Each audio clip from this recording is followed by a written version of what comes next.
The Prime Minister will be visiting Johannesburg. He's going to be landing around 5 p.m. this evening, and he will touch down in South Africa till the 24th of August to attend the 15th BRICS summit at the invitation of the President of the Republic of South Africa. Now, this will be the first in-person BRICS summit since 2019, and the MEA says this summit will provide an opportunity to review progress of the initiatives launched by the grouping, also identify future areas of activity. Now, what we know is the Prime Minister will also participate in a special event called BRICS Africa Outreach and BRICS Plus Dialogue. This is being organized after the BRICS summit, and it will include other countries invited by South Africa. During this visit, Prime Minister Modi will hold bilateral meetings with some of the leaders present in Johannesburg. But it's fair to say, no BRICS meet has possibly attracted as much global attention as this summit being hosted by South Africa. All eyes are on Johannesburg. Uma Shankar joins us with a quick wrap of all the action. Well, let me first tell you that this is the first time since 2019, the post-COVID pandemic, that leaders are meeting in person. For India point of view, this is the third time that Honorable Prime Minister is visiting South Africa, and this visit also marks the 30th anniversary of the diplomatic relationship between India and South Africa. From India's point of view, development dimension and issues that are so crucial and critical for the global South, on which Prime Minister visionary leadership has always been emphasizing, that the solutions and the challenges for the global South, that we all have to collectively work together. India's low-cost solutions can be useful for economic activity within Africa. No BRICS meet has possibly attracted as much global attention as this summit being hosted by South Africa.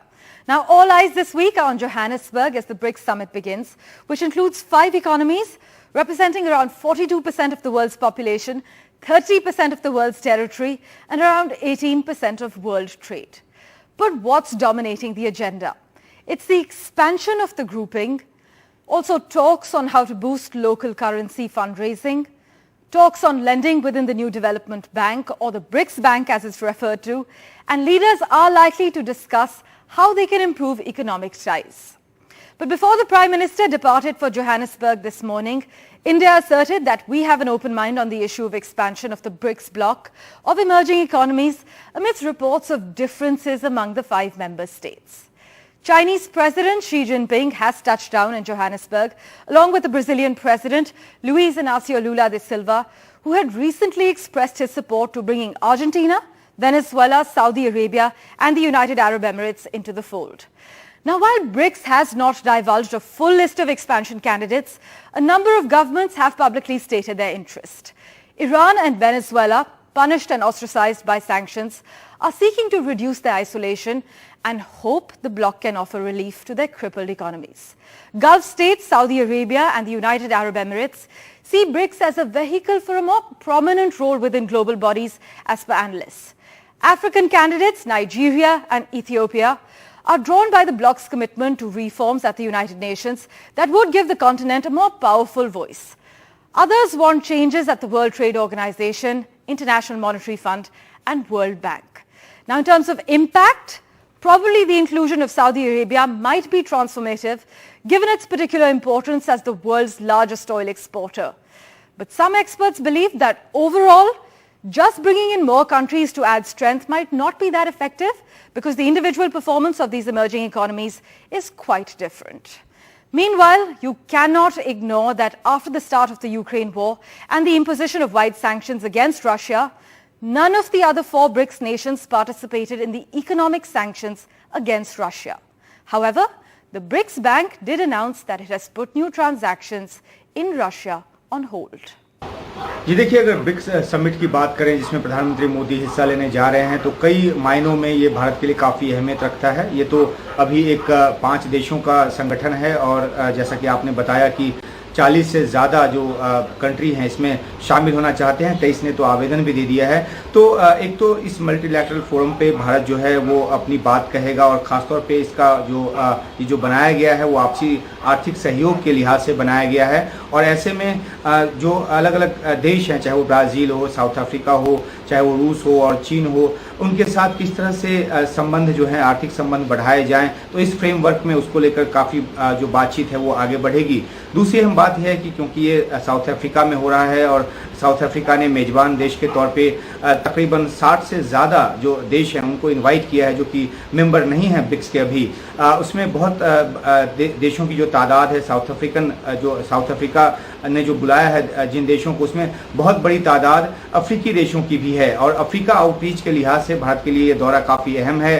Africa के देशों के साथ किस तरह से जो आपसी संबंध है वो बढ़ाए जाएं, किस तरह से उस क्षेत्र में भारत अपना प्रभाव बढ़ाए, इसको लेकर भी पीएम मोदी का ये दौरा काफ़ी अहमियत रखता है। एक बड़ा मुद्दा जो इस विजिट में आने वाला है ब्रिक्स समिट के दौरान वो है ब्रिक्स के एक्सपेंशन को लेकर, और भारत का रुख इस पर साफ है कि भारत एक खुले दिमाग से और एक सकारात्मक रुख रखता है किस तरह से एक्सपेंशन हो, कैसे और देशों को इसमें शामिल किया जाए। तो कई जो बातें हैं वो अहम है और सबसे ज़्यादा जो निगाह इस पर होगी इस विजिट पर वो इस बात को लेकर होगी कि क्या चीन के राष्ट्रपति के साथ भारत के प्रधानमंत्री की मुलाकात होती है नहीं। मुलाकात को लेकर जो जानकारी है वो ये है कि इसकी संभावना पूरी है। हालांकि कल जब विदेश सचिव ने प्रेस कॉन्फ्रेंस किया और उनसे जब पूछा गया तो उन्होंने कहा कि प्रधानमंत्री मोदी के द्विपक्षीय बातचीत के शेड्यूल को अभी तैयार किया जा रहा है और जैसे ही कुछ कंफर्म होगा वो बताया जाएगा। तो एक बड़ी संभावना इस बात को लेकर है कि चीन के राष्ट्रपति के साथ मुलाकात हो। और हमने देखा था कि पिछले साल बाली में दोनों के बीच प्लेजेंट्रीज जो एक्सचेंज हुए थे और उसके साथ में ये भी कहा गया था विदेश मंत्रालय की तरफ से कि रिश्ते को आगे बढ़ाने को लेकर एक संक्षिप्त बातचीत जो है वो हुई। तो अब देखना है कि इस बार क्या चीन के राष्ट्रपति के साथ बात होती है और एलएसी पर जिस तरह का माहौल है, जिस तरह से भारत लगातार कह रहा है कि 5 अगस्त 2020 के पहले की जो यथास्थिति है वो बहाल की जाए, तो क्या उस दिशा में बात आगे बढ़ती है। क्योंकि कमांडर लेवल की जो भी बातचीत हुई है, जो फ्रिक्शन पॉइंट्स हैं वहाँ पे जो तनाव है उसको घटाने में अभी तक नाकामयाबी रही है और भारत ने चीन के साथ अपने रिश्ते को जोड़ दिया है एलएसी पे जो परिस्थिति है उसको लेकर। तो ये बहुत अहम इस लिहाज से भी है कि क्या चीन के राष्ट्रपति के साथ बात होती है और होती है तो किस दिशा में बातचीत जाती है। एक अहम बात यह भी है कि रूस के राष्ट्रपति जो है वो इसमें वर्चुअली हिस्सा लेंगे, वो वहाँ पे नहीं आ रहे हैं। लेकिन भारत की एक कोशिश ये भी होगी कि जो G20 समिट जो कि अगले महीने 9-10 सितंबर को दिल्ली में होना है, तो G20 के जो लीडर्स यहाँ जोहान्सबर्ग में मौजूद होंगे उनके साथ एक बेहतर तालमेल बिठाया जाए ताकि G20 समिट के दौरान जो साझा एक बयान जिसकी उम्मीद की जा रही है उसको लेकर एक आम सहमति बन सके। तो कई लिहाज से ये दौरा काफ़ी अहम है और साउथ अफ्रीका का दौरा खत्म करने के बाद पीएम ग्रीस भी जाएंगे और वहाँ पे भी द्विपक्षीय स्तर की बातचीत होगी। तो काफ़ी अहम है ये दौरा। अगले 3 दिनों तक प्रधानमंत्री मोदी के इस दौरे पे हम सबकी निगाह बनी रहेगी। Well, as geopolitics has shifted dramatically, views have evolved and calculations have changed. Joining us to understand the ramifications of the 15th BRICS summit, we have with us Dr. Suresh Goel, former diplomat on the broadcast this morning. Also joining us, Dr. Zakir Hussain, former research fellow, Indian Council of World Affairs, also foreign policy expert. Thank you so much, gentlemen, for making time for us this morning. Dr. Goel, I'd like to begin with you. Do you think this is going to be another bricks in the wall, or can one be hopeful of new beginnings? Parmeshwar, I like the phrase bricks in the wall. I don't think anything else can really describe the event better than this. Let me say why. BRICS actually had started with a very great objective of building economic connectivity between 3 continents. Latin America, Africa, India, and China was part of it. China was the driving force then economically, and China still is the driver of the economic activities within the BRICS really. Now, the thing is that ever since its establishment in 2011, with South Africa joining it, if you look at the record of BRICS, what actually it has done and where it has really been able to lead to economic connectivity, I think the record is pretty abysmal really. It's very, very difficult to recall any substantive record list of cooperation within BRICS, with the exception of the BRICS Bank, established in Shanghai. It is lending money to the several countries for different projects. It is working. That is number one. Number two, if you look at what actually BRICS can hope to achieve after the summit, the agenda is pretty clear. The main agenda point really is the expansion of BRICS. As Umesh said, that There are over 40 countries who are in the line. 23 have already applied. There are several strong candidates who wish to join in. But if they want to expand BRICS, to what end? To what end? What actually do we hope to achieve by the expansion of BRICS? It's not very clear at all what BRICS is going to lead to in terms of its own economic activity. Right. As far as a larger world point is concerned, there are several apprehensions, I would say, really. Who are the main, even within BRICS? They're all 5 major economies. But who is the driver of BRICS? Just like in Shanghai Cooperation Organization, the new development bank is located in Shanghai. The major currency, actually, if we want to really, there is an expectation that by de-dollarization of trade, and particularly within the economies of these 5 countries. But the point really is that given the size of trade between China and these countries, if there is a de-dollarization, which is the country which is going to come into play? It will be either yuan Very valid or the points at local this currency stage. of the country. Yeah. Therefore, I will end simply by saying that geo-economically, I really do not see much to be achieved by this meeting, with the exception of one. The meeting with the 30 or 40 African countries after the BRICS summit, which are going to come and join as observers. And I think given the fact that India has a G20 president, India champions the voice of the global south, I think that meeting is going to be much more substantive from the Indian point of view than the actual BRICS summit. Right. Mishra. Dr. Goel, but also we can't ignore the fact that China's growing footprint in Africa as well. So there is much to gain for China. We'll touch upon that in a bit. Let's just rope in Dr. Hussain. Dr. Hussain, take us through why you believe this summit is important for India. What is in it for India? This is very important for us because we have to promote 2 things. Number 1, by including more countries in that, we have to diversify our economic relations. On the other hand, we have to promote our currency as a mode of payment in the world. And at the same time, side by side, we have to negate the strategic and political aspect of BRICS, because it should, if all the power is consolidated in BRICS, then it will not be a fair game. And third, that India is going to become a player in the global affairs that will count its economy, polity, technology, military power, everything. So what I think that if India proposes BRIC currency peg, a currency of BRICS that will value the world trade and all this, that will be a remarkable achievement of our revolutionary step in this BRIC conference, and India can take the leadership. And side by side, India is also hosting G20 summit.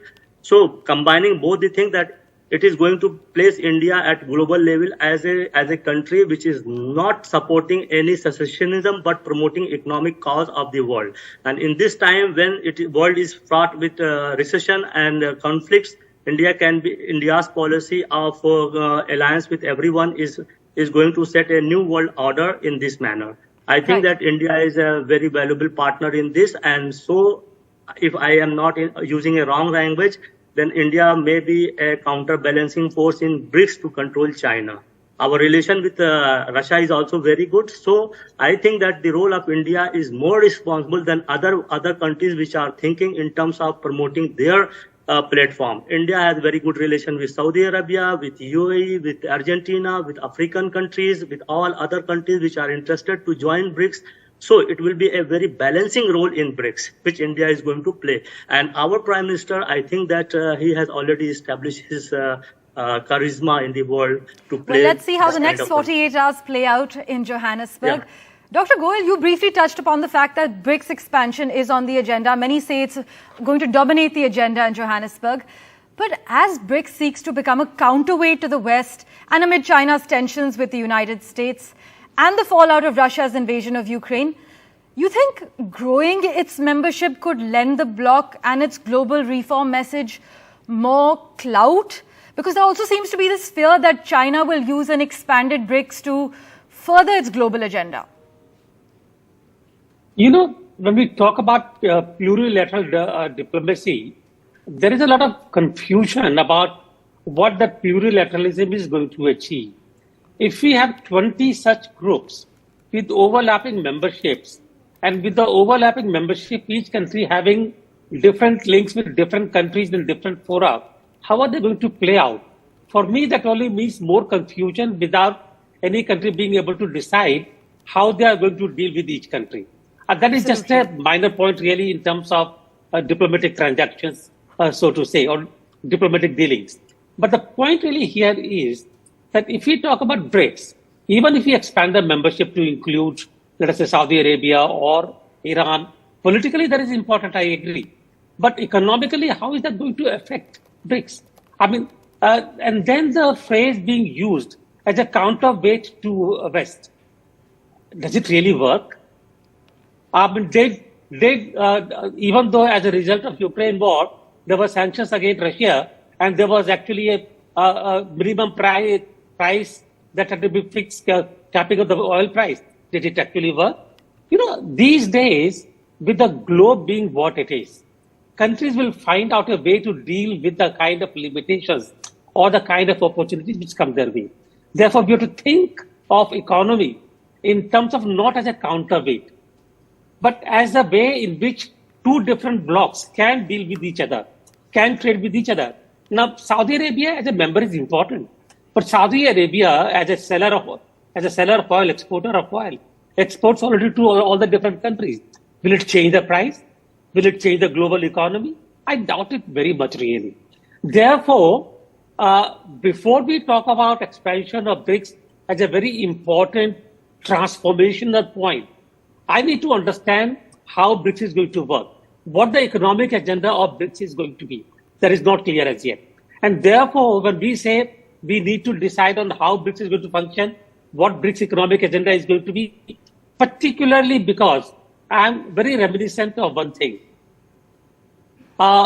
Different kinds of groups emerged because they didn't want a US-centric world. Now, US-centric world is yielding to a China-centric world. Do we want to promote China-centrism? Or do we want to find alternatives?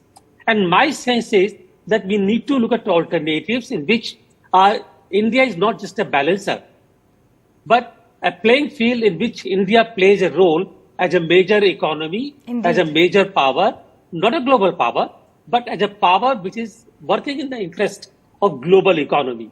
And when we talk about the voice of the global south, we are talking about the global economy.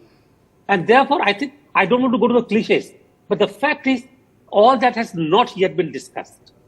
And therefore, it's too early to decide as to what BRICS or what the shape of BRICS is going to be like.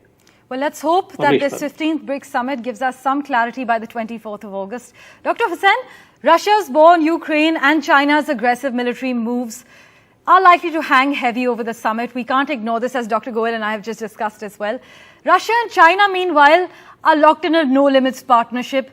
Doesn't this pose a giant question mark over the India-Russia friendship? Yeah, India-Russia friendship is there, and that is going to balance BRICS. In fact, what Dr. Goel said, that what Saudi Arabia can do in BRICS, of course Saudi Arabia can do in BRICS by promoting non-dollar oil payment. It is dollar payment of oil which has made US dollar significant in the world. If Saudi Arabia and all oil exporting countries start receiving payment in BRICS currency or a basket of currency, then dollar will automatically go down. Second, that if these countries, no member country which are also expected to join wants Sino-centric world order. They want to diversify their partners because they want a multipolar world order. In this, India can play a very significant role by providing a pole, not as a conflicting, but as a conciliatory pole to diversify the world economy, because Indian economy is going to boom fast in the coming 10 years. We are going to be a $10 trillion economy. Who can ignore this?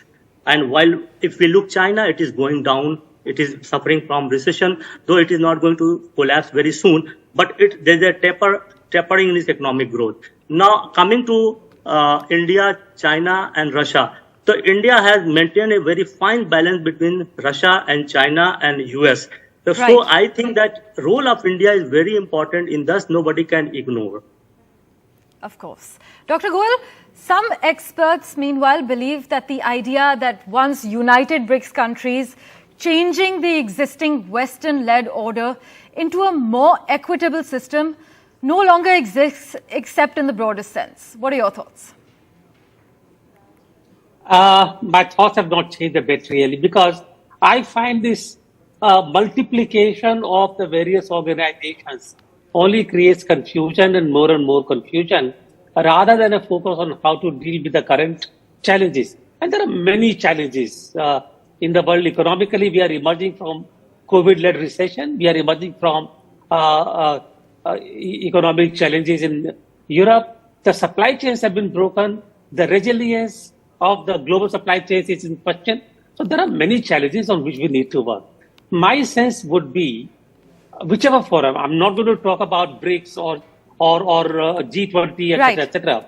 We need a platform where the markets and the suppliers, where the developed countries and the developed countries, they all come together to work on a common theme. And that is basically how the markets can again begin to operate normally in the interest of all the partners. That has yet to happen. Gentlemen, thank you so much for sparing time for us.